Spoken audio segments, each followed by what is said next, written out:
What happened to London? Once hailed as the capital of the world, London was where empires were built, fortunes were made, revolutions started, culturally, economically, and politically. But fast forward to 2025, and the millionaires are fleeing. Gen Z can't afford rent, crime is up, and the soul of London feels fractured. So, what happened? How did a city that ruled a quarter of the globe now struggle to hold its own future? Before we start, I'm Shrin Shimali, a marketing student based in New York City. If you're new to this channel, I break down modern marketing, AI, and business trends into actionable insights through a Gen Z lens. It's a small channel right now, so every like, comment, and subscribe truly means a lot to me. So now, let's get started. Let's take a deep dive. From its glorious rise to uneasy downfall. And most importantly, what's next? London's story begins not with palaces or politicians, but with geography. An island surrounded with water, close enough by Europe to trade, and far enough to never be fully conquered. The Romans built it in 43 AD, strategically located in the river. From Roman marketers to recent time, London was always building towards something bigger. By the 1700s, British East India Company became the Amazon of its time. London wasn't just a city, it was the global headquarters of capitalism, trade, and control. The Industrial Revolution started in Britain. Steam engines, power looms, factories, London became the workshop of the world. At its peak, the British Empire governed over a quarter of its earth land and fifth of its population.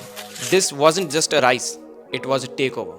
By the 1800s and 1900s, London had turned into financial capital of the world.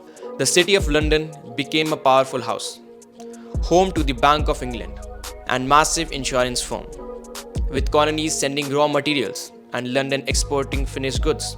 It enjoyed a free flow of money most cities would only dream of.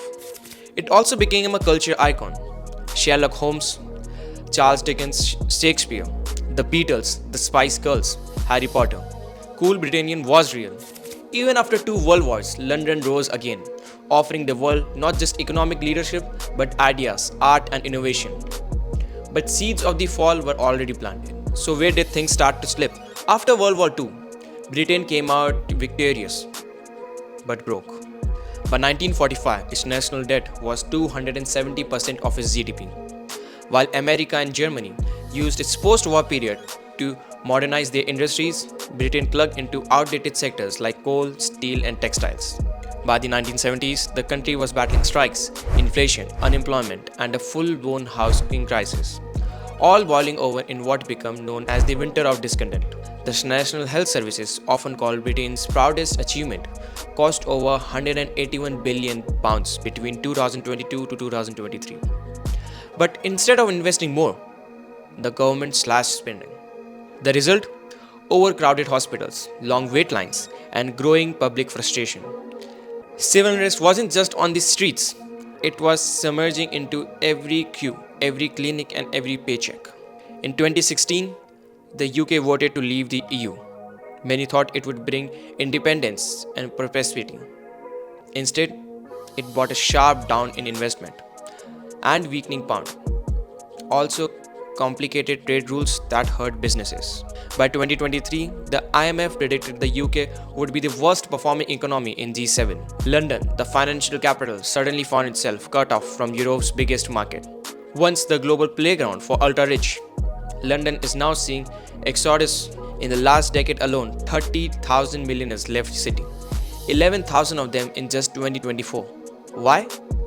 Because places like Dubai, Singapore, New York now offer something London cannot, which are lower taxes, less red tape, and more business-friendly vibe. For Gen Z and millennials, London has become a financial nightmare. A basic 3-bedroom flat, around 1.4 million to buy, or around £1,000 a week to rent. On top of that, you pay congestion charges, inflated food bills. Add it all up, and young people are asking the obvious question: why stay in a city that doesn't want us? Knife crime has surged. Sirens and emergency vehicles are part of the city's background noise. Public disorder and gang violence are no longer limited to bad areas. They are bleeding into city's core. Meanwhile, public services are stretched thin. Immigration, once London's strength, has become political pressure point. With 40% of London's population born overseas, integration remains a challenge in divided national identity. And the city is congested in every sense, on roads, in housing, and even in opportunities. As London charms fades, other cities are rising. New York, now the richest city in the world with 384,000 millionaires. San Francisco, tech capital with 342,000 millionaires. Dubai, tax-free, modern and business-friendly. Singapore is efficient, clean and hyper-connected. Even within UK, talent is moving to Manchester and other cities, where rent is lower, communities are tighter, and life is simpler. London isn't dead, it's still home to incredible art, culture, and institutions. It still ranks second in global soft power. And yes, walk the Oxford Street on spring morning, the magic is still there. But to survive, London needs to reinvest itself again. This means prioritize affordable housing, rethink immigration policy and integration, innovation in tech, not just in finance, reclaiming its identity not as an empire capital, but as forward-thinking, inclusive global city. London's story is warning and a lesson. When you rise too fast, you must keep evolving. Cities doesn't fall in a day, they decay in silence. While London slept in legacy, others build new futures. It's not just British problem. New York, San Francisco and Paris face similar challenges of affordability, inequality and stagnation. The real question is, can London be bold enough to change again? If you are someone who loves London or just cities and stories like this, don't forget to like this video and subscribe and comment below what city you think is the next to rise or next to fall. Let's keep the conversation global. Thanks for watching. See you in the next video.